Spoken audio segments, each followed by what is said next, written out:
First tee. Hell yeah.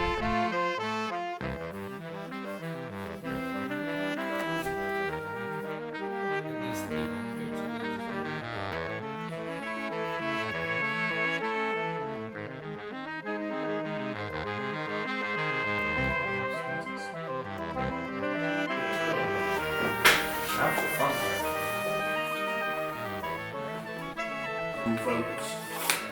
He just raw dog's life. No caffeine. No caffeine. That's nuts. I have cat. No, I.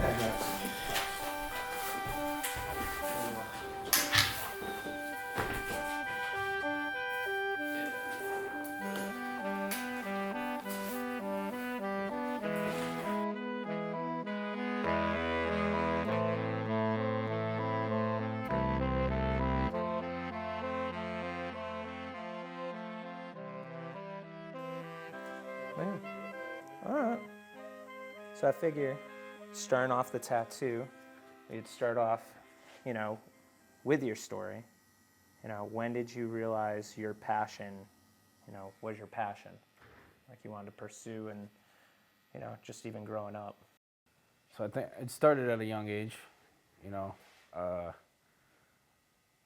my parents weren't together and stuff. Okay. They never were, just kind of a fling thing for a month. And I didn't meet my biological father till the age of 6. And then I would see him periodically, he'd take me for a weekend once a month or something like that. And I remember playing the first Tony Hawk on PS1. And that is, I think, like my first real introduction to skateboarding. Yeah. And then, as years progressed, obviously, like, playing those games just made me want to do it. Like, I didn't want to watch the character do it. I wanted to do it. And then, so, I remember one time he picked me up and I was like, yo, I want to get a skateboard. I want to do this. I think I was probably about 9, 10. And he took me to a local shop. And they had an indoor park there, little outdoor section. Access? Access, yeah, in Brookfield. Yeah. Place is gold mine. So, yeah, and I've been looking for my first deck that he got me for years. I cannot find it, but it was this Zero or Die, Chris Cole, and it was like a mugshot of him. He had like a Kiss t-shirt on. Anyway. Yeah, so, I know the exact one, yeah. Used to see it in CCS too, yeah. So, he would bring me there every time I seen him. And then that just like transcripted over to when I was with my mom. Obviously I had the deck and I just started skating. A lot of the kids in the neighborhood actually skated and just kept going. But the first couple years of skating, it's just like riding, dicking around kind of shit. I don't think I like took it serious or like landed any significant trick that like where it clicked. I think it clicked probably Just around like having the item on you. Yeah. That was it. It was just riding it. Yep. And then like 12 hit, and like I remember, I don't know, ollieing onto a curb or something. Something happened, and it was just like, oh shit! Like that was the breaking point where I started pushing myself, and just like that was it. It took off from there. Fucking, it was an escape. It was definitely a fucking escape. The first time you land a trick, it's this raw, like, just euphoria. Everything is gone. Everything is fucking gone. You spend hours, days, minutes trying to land this fucking trick. You don't get it. And when you get it, it's just like, fuck the universe, fuck everything. Nothing else matters. Yeah. You're walking on clouds for days after that. And I think I just got addicted to that feeling. And, I wasn't a good student. I wasn't into other sports and shit but I'm not a team player. I was never a team player. You weren't wearing a varsity jersey. That was it, dude. I wasn't a soc. I wasn't a soc. Yeah. And, and it was the one thing where I didn't have to depend on anybody else being, you know, a kid and shit like that. You gotta depend, and like, I wasn't gonna let myself down. It was easy to go play by yourself. Yeah. If you will. Yeah, you didn't have to worry about other people like being there. Yeah, It's like that was I it. can pick this up anytime I want. Anytime. So it's almost like, you know, so it almost becomes like that friend. Yeah. That, Exactly. that person that's that or that thing, it's just a thing. Yeah. And yeah, it basically was comforting to you, pretty much. And then,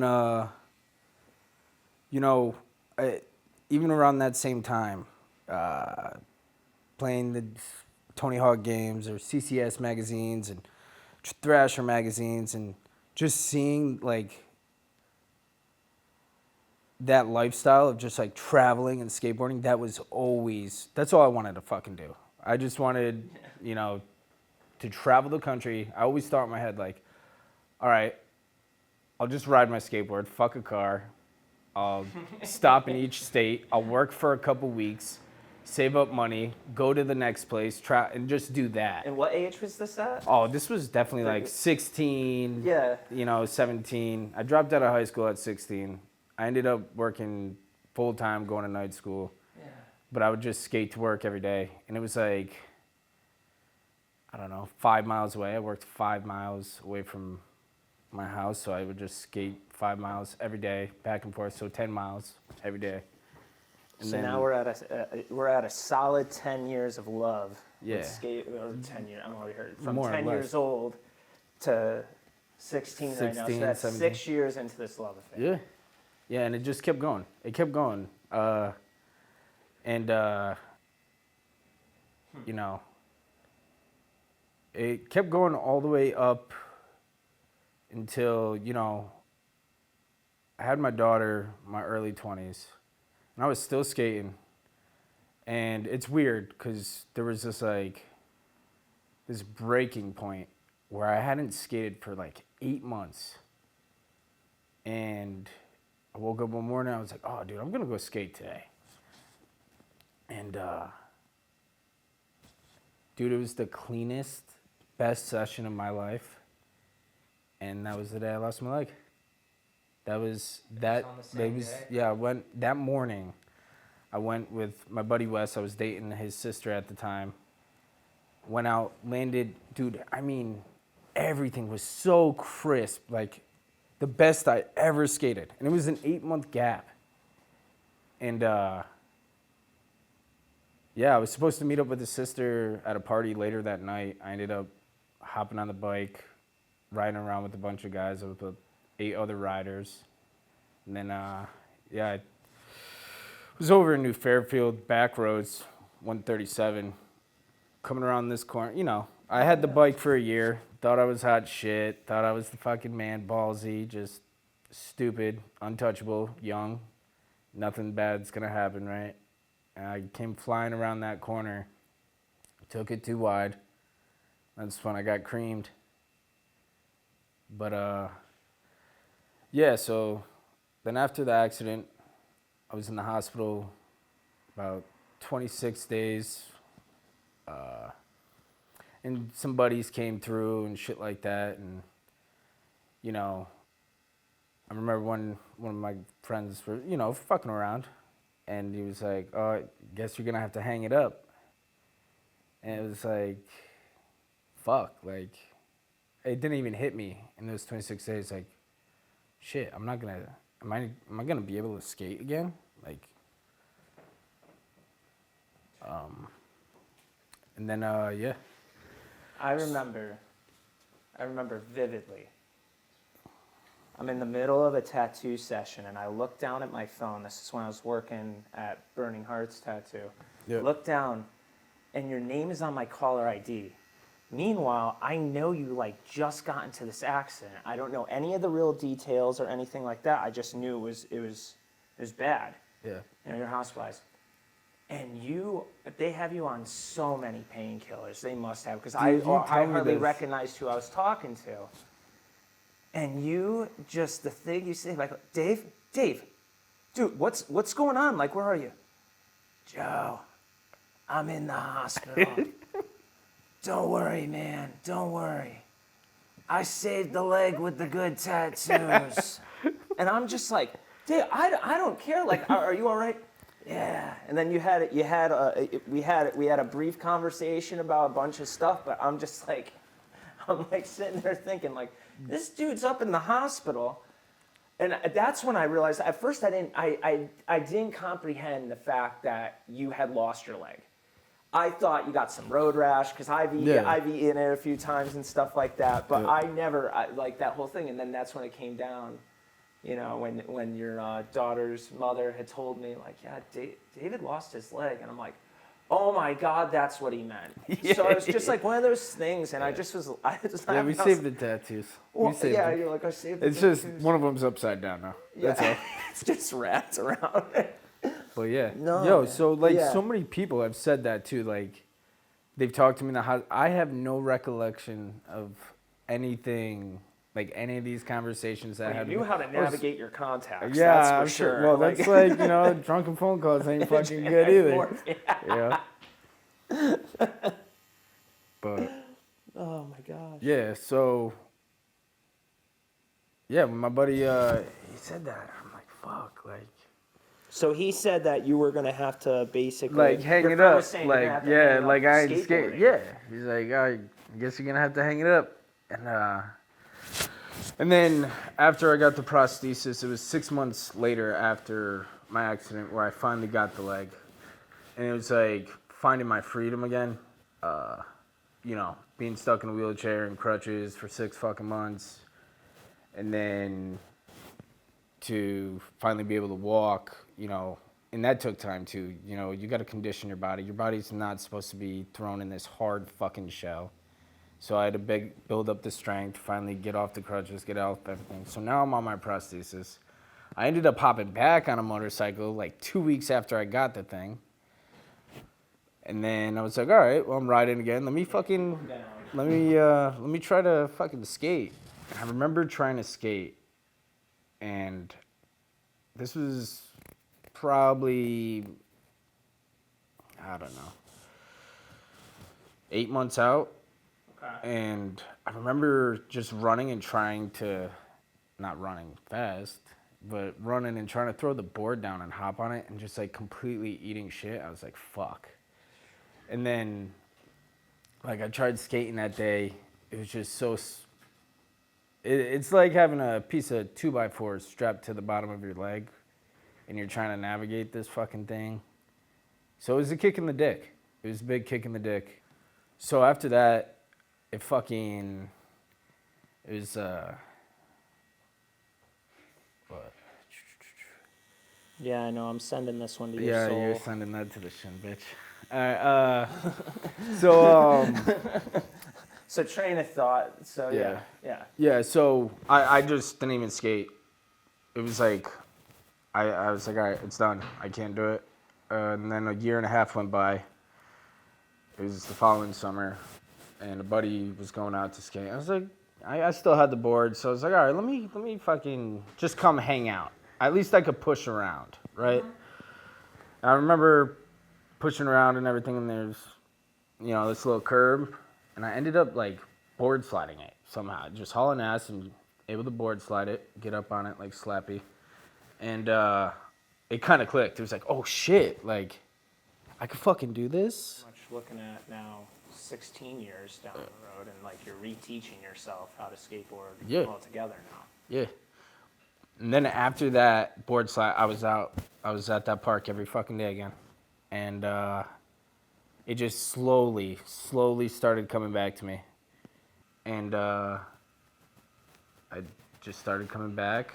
I mean, nothing, it was cool though. It was actually really cool. Cause like I had said earlier about like when you land a new trick, that euphoria you get, like nothing compares to when you land a trick that you've been battling.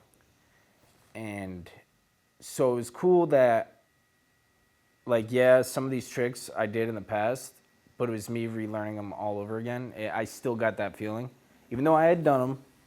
That's but it was cool. just, it was a new way. It's like a double dipping. Yeah, it was. It was a double Yeah. dip, dude. It was a double dip, and it was sick. So I was getting more creative with the prosthesis and using that more in my tricks, like doing no comply impossibles, pop, shove it, foot plant, underflips on ledges and stuff. And I started utilizing the leg more, the prosthesis. And then, I just kept doing it.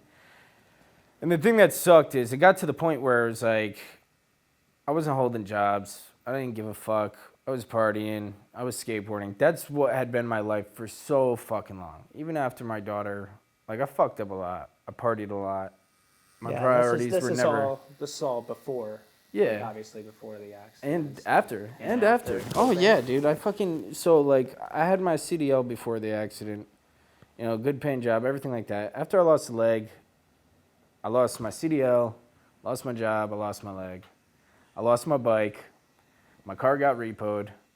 I'm fucking bouncing around on friends' couches and fucking relatives' houses, wearing out my welcome. And, whatever. I just kept doing the skating and partying and shit. And then I remember, my brother looking at me and it's like, yo, dude, like, you got a kid. You got to fucking, like, when are you going to grow up and quit this, like, this skateboarding shit with your friends? And, like, that sucks because I know he said it out of love. And I know, I knew what was inside of me and I knew what the fuck I wanted to do. And I knew it hit that point where, like, all right, so nobody's going to understand what I'm feeling. Nobody's going to understand my passion. Yeah, like he wasn't trying to kick you while you're down, he wasn't. literally with Nah, nothing. dude. He just wanted me to be a good father to my fucking... And he was worried about me. Yeah. He was worried about me. So it was like... A year after that conversation with him, I'm online. I'm still doing my skating shit. I'm still not holding jobs, bouncing around. At least I got a hoopty at this point. But I'm living with my grandmother. And I'm living in this small room. My grandfather had just passed. And it was, dude, literally, I was sleeping on a cot like this. She had a little fold-out cot. And I was sleeping on this, surrounded by cardboard boxes of, like, my deceased grandfather's stuff. Haunting. And, yeah. And I'm like, I'm scrolling and some shit. And I see, like, adaptive skateboarding competition. I'm like, what the fuck? Because, like, social media, you can find fucking other people now and reach out, The real people. Yeah, So, like, I'm learning about adaptive skateboarding and, like, there's other people that are like me that are disabled skating and shit that are either amputees or congenital or whatever. There's a variety of different people that have been through the struggle. And I see this fucking, like, register to compete in Florida. I'm like, okay, I got a little bit of cash in my pocket. Let me just fuck it.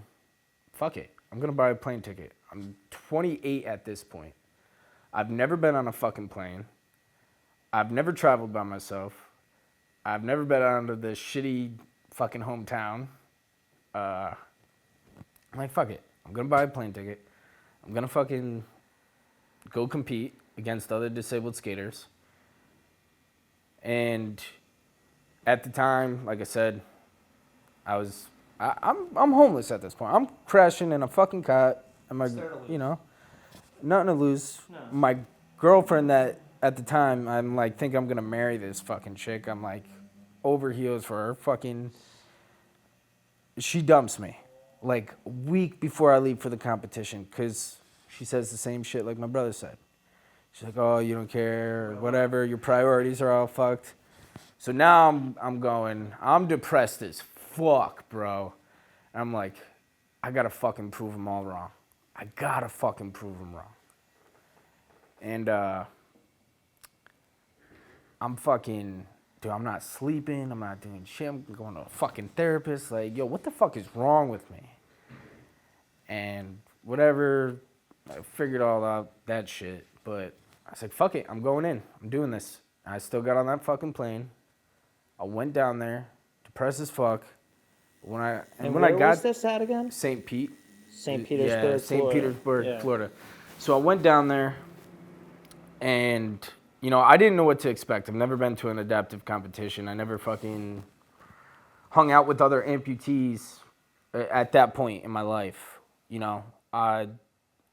So I'm fucking, Basically, a club you had a membership to, you didn't realize Yeah. that you could go to. Yeah. Exactly.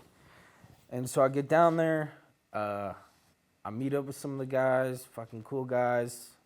Some are amputees, and it was also WCMX World Championships too. So a lot of guys in wheelchairs and shit, and those guys are gnarly.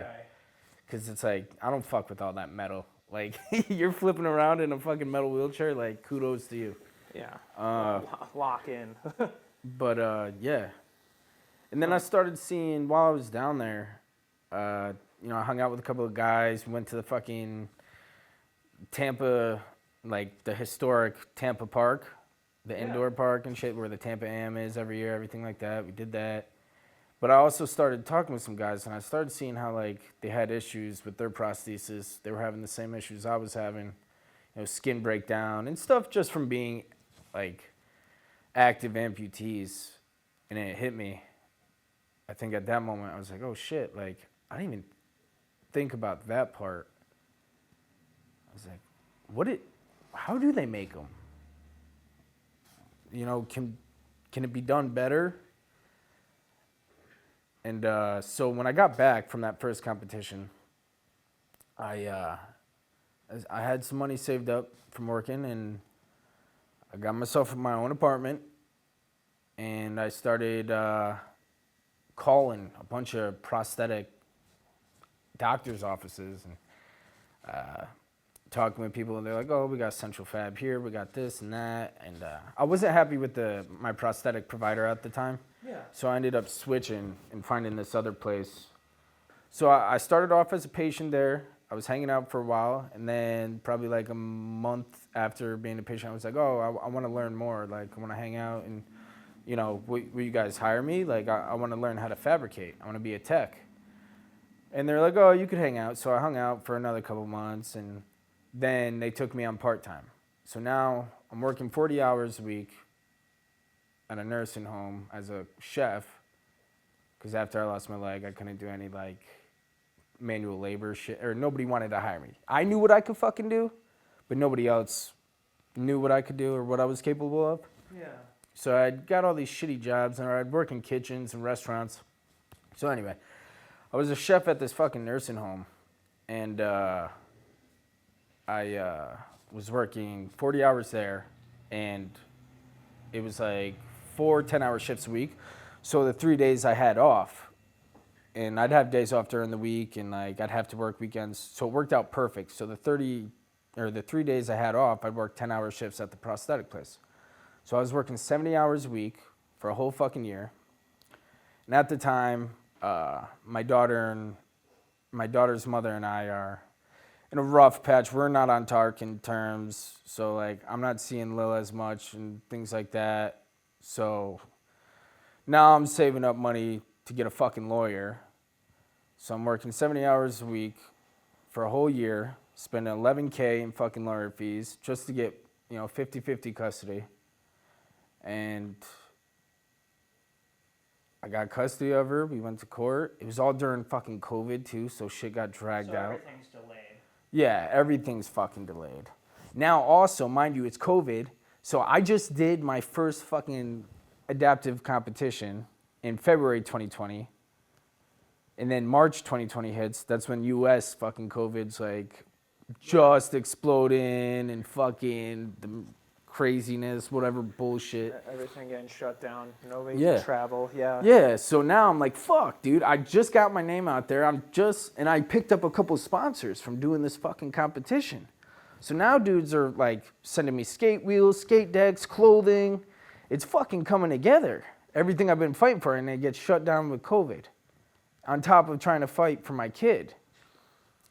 So you're almost getting faced again. Yeah. Once again, like, how Yeah. long are you going to keep going with this? Yeah. What if this happens again? What if we have another Yeah. shutdown, which was a common yeah. conversation during those times? And So, but the thing is, there was this festering obsession where I had to fucking do this. Like, I had to fucking do it.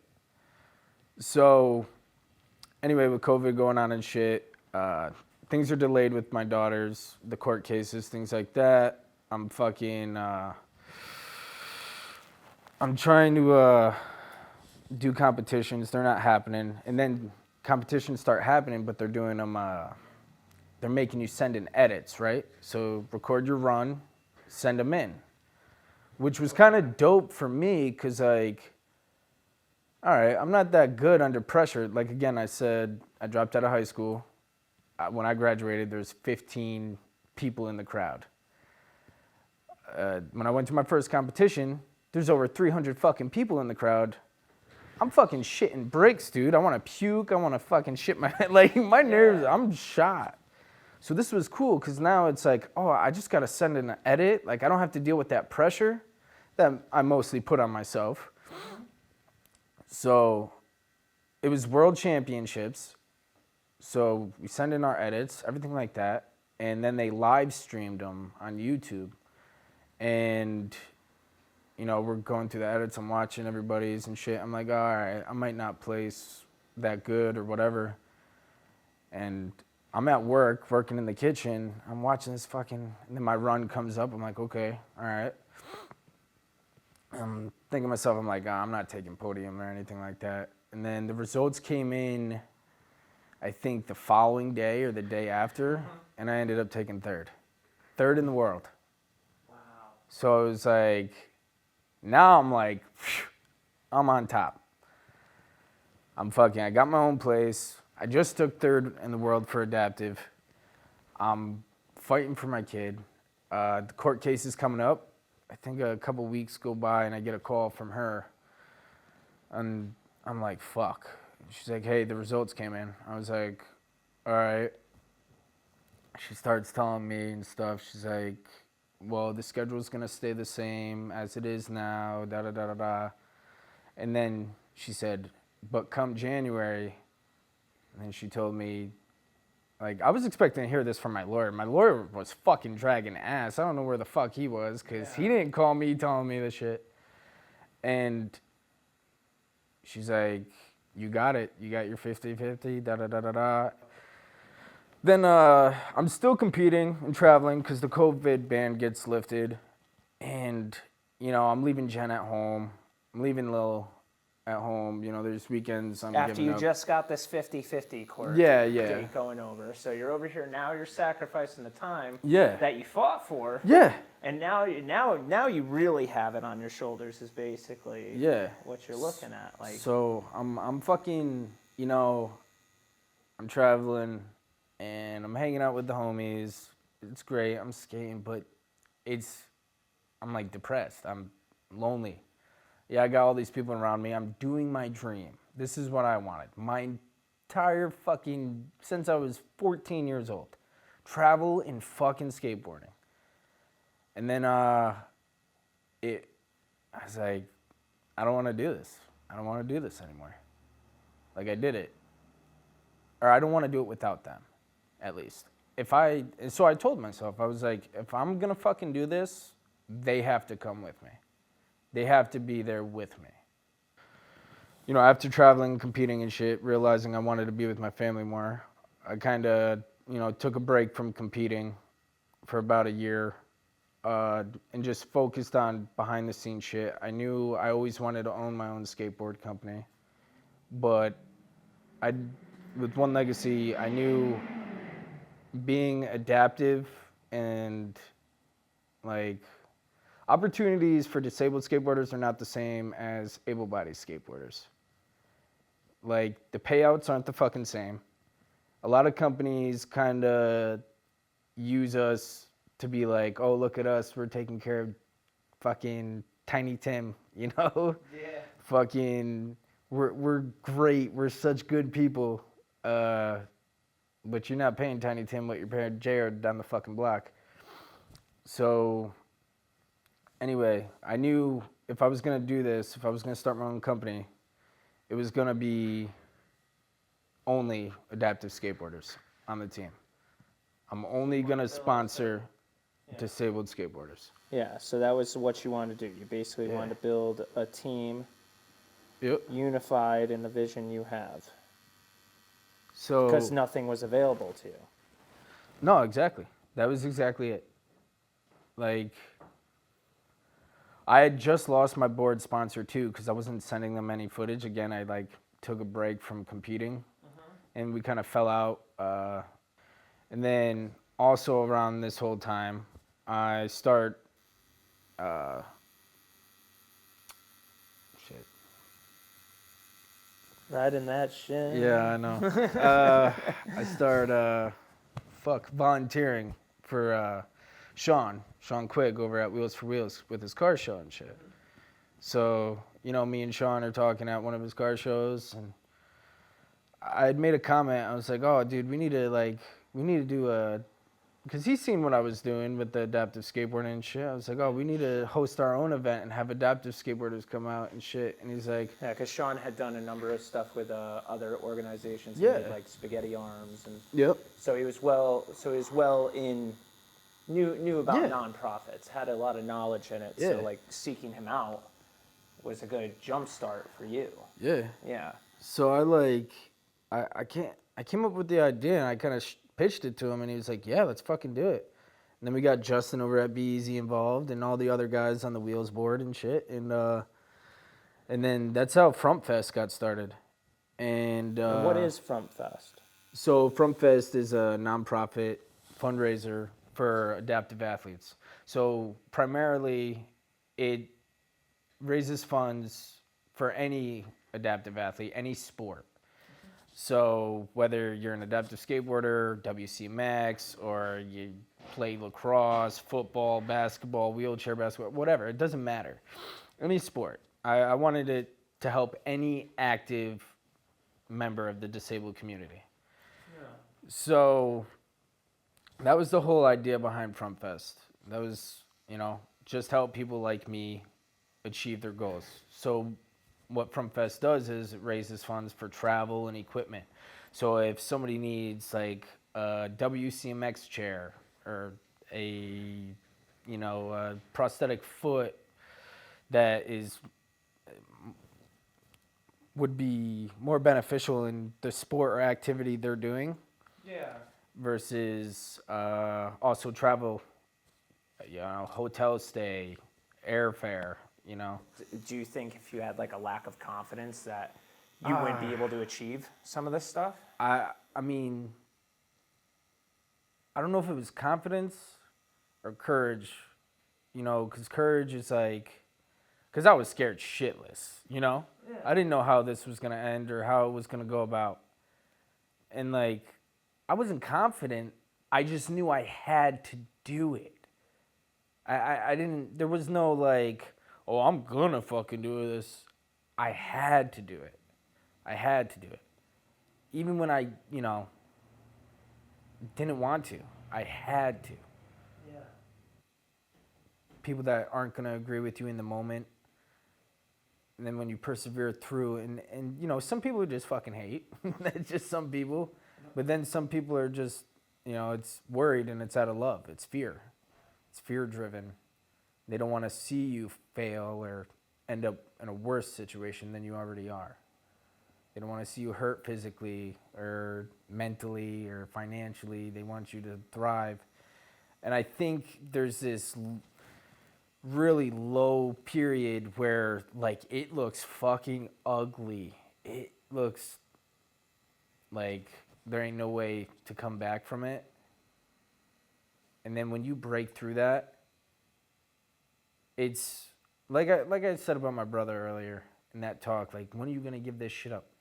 When I got back from that first competition, this motherfucker had my sponsor stickers all over his car. He's fucking wearing now One Legacy shit. He's got One Legacy tattooed on his chest. Yeah, I tattooed the logo on his chest, and every single time, I see him do at like a Front Fest, it always makes me laugh. He's like walking up like he's kind of like a manager of it, being like, "Yeah, Dave's doing all this crazy stuff. We got stuff coming up for you." And I love Gary too. I'm not over here talking crap on him by any means. Yeah. It's just So that's why I was Yeah. honestly I've never But heard that's that. that- I've never heard that part of the story. I had no idea he even approached. Which I guess in that sense, Like the tough older love- brother, like yeah, he I doesn't could want to see see that. his brother be a fucking wasted loser. He wants him to fucking like take care of his kids and his family. And I just don't think he understood what I was trying to do. But again, nobody. That's another thing. So yeah, you're gonna sacrifice time, relationships, but don't ever fucking expect. Even if somebody helps you with your goal or your dream or your passion, do not expect them to have the same exact fucking vision as you. That's impossible. That's fucking impossible. We're all uniquely made the way we fucking are. We're all wired just a little different. So.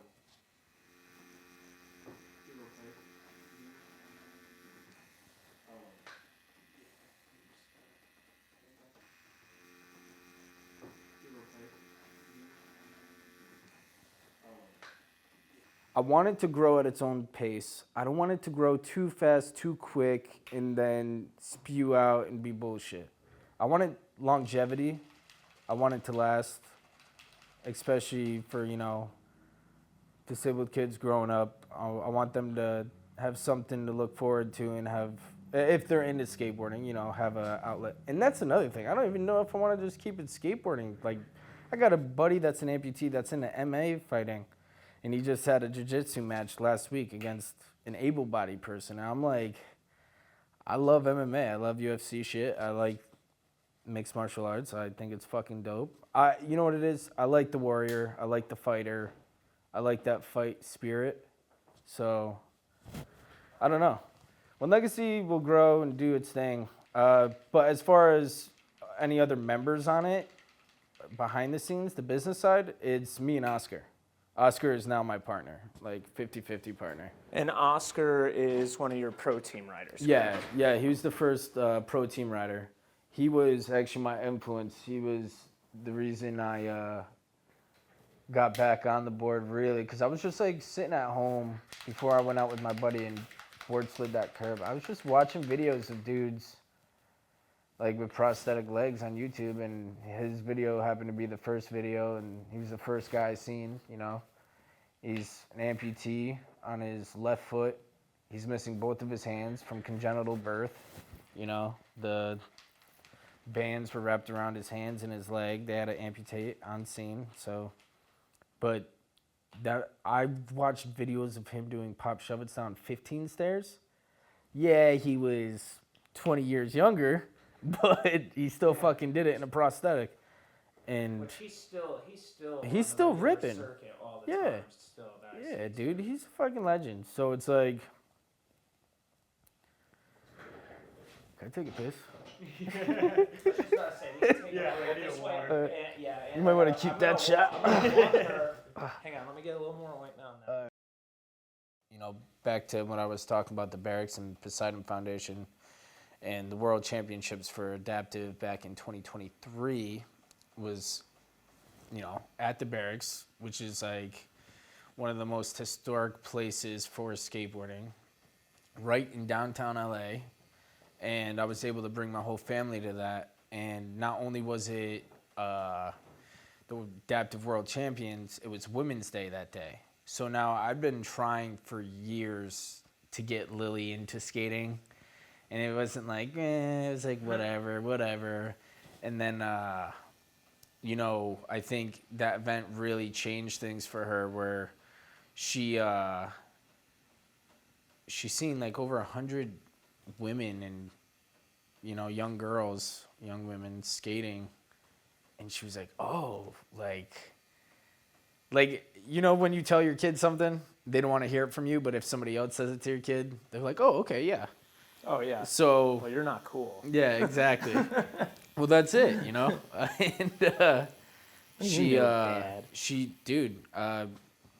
my partner Oscar and her daughter his daughter was teaching her that day at Women's Day, and it was like, it was kind of cool, full circle. Like, Oscar inspired me when I was down and out and not even skating. I hadn't even met the guy, but just through his footage and his story, it, inspired me to get back on the board.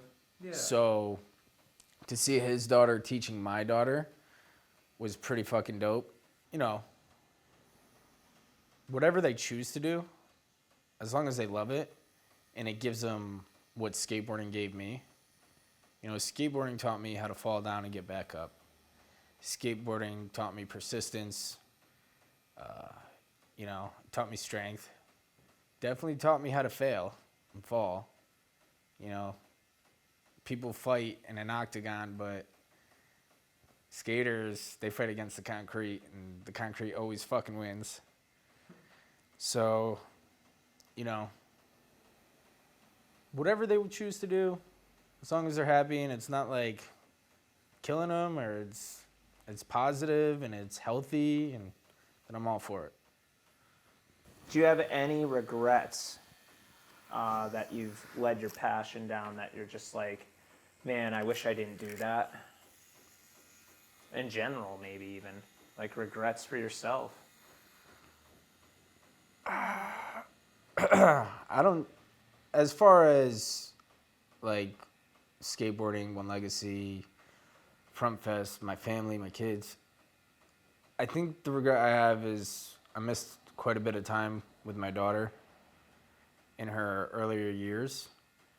And that, you know, after I got custody, you know, 50-50 and stuff, it took time to build this relationship that we didn't really have prior, you know. This realm of her, you know, to feel safe and comfortable with dad, and, you know, really spend that more time with him. And, you know, because it's tough. Kids love their fucking mom. They want to be with their mom. And it is going to be hard for a kid that's pretty much spent most of her younger years with her mother, and now she has to divvy up that time. And, you know, I'm not saying I wasn't present, but I could have been a lot more present. Mm-hmm. So, you know, in that aspect, I think that's a regret I have. I don't know if that's due to my passions more than just what my lifestyle was at that time of my life. Just fucking up and partying way too much and drugs and alcohol. But as far as like passion goes, everything like that, like you said, we need a team. I need a team, you know. Everybody needs a team. And that's been a hard thing to navigate through. But now I have a team. Like, my wife is so supportive. Like, I could spit any crazy... I want to start the world's first adaptive skateboard company. Okay. I want to, you know, invest all this money into this fucking thing. Okay. Like, as long as we're fed, there's a roof over our head, and the kids are taken care of, do whatever you want. Like, you know, as long as you're not killing yourself or fucking, you know, hurting anybody else, do it. Yeah. And the same with, like, you know, my prosthetic work is like, I think that's why One Legacy and my prosthetic work are so in line, because it's the same goal, right? It's just to help members of the disabled community. That's pretty much what I've dedicated my life to, is my people. So that's been tricky on that side, because, you know, there's times I've turned down a lot of money because I didn't agree on how companies were operating. I didn't agree on the patient care they were providing. I didn't think, you know, there's a lot of money in that industry. There's a lot of overhead, but there's a lot of money. It's the fucking healthcare industry, and it's disgusting. And so not everybody's in it for the right reasons. Yeah. I don't know. I always have this will of, I gotta fucking at least try. I gotta at least try. You know, I'm walking by faith, not by sight. Like, I can't see it. It's not tangible right now physically, but I gotta at least fucking try and hope. Yeah. But you know what? In my deathbed, do I want to be like, oh, I fucking made the money, or do I want to be like, well, I fucking tried. I did the right fucking thing in my eyes. Yep. So, fuck it. Yeah. You know? Like I said, I've dedicated my life to the disabled community, and I'm going to. And I'm going to protect them. I'm going to try to, at least, if they let me, if they want me to. They don't have to. Not everybody agrees with me or has to see my value, but the ones that do, I'm here for you. And if there's something I could do, let me know. Whether you need a grant, whether you think You're an opportunity dealer. Like you're that's basically what So- you're doing. It's just providing Yeah. the it's funny. the chance for these people that don't know how to be seen or spoken for. So that's the thing. Yeah. You like hit the nail on the head. Because for the longest time, I wanted to be the guy, right? I wanted to be seen. I wanted to be heard. I think that's every young fucking male, right? We're all loudmouth, ignorant motherfuckers. Yeah, we got soapbox But- in our back pocket. Yeah, People pull out the cell phone and bang, this is it. But, hear me roar. Yeah. And then I was like, I don't know. I think after competing and, just on this path that I'm on, I didn't want to be the guy anymore. I wanted to help people be the guy or be the girl or be the woman or be, be the person, be the star that they can be, that they have the potential to be, and give them the opportunity or help them on their journey. So whether that's if I'm building a leg for them or if I'm helping them get a grant to travel to a competition where they could place first in the world and it could change their fucking life. You know what I mean?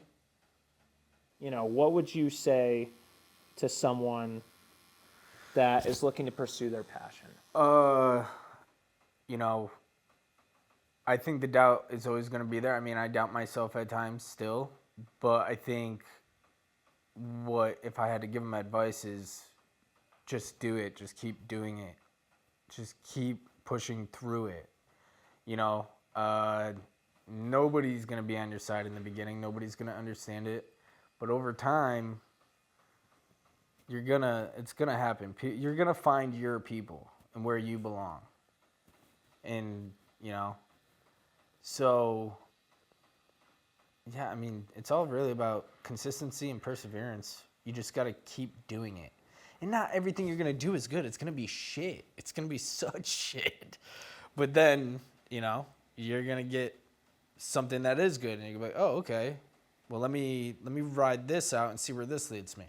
And that's going to branch off, and that's going to branch off. So, I mean, ride the fucking wave. You're going to die.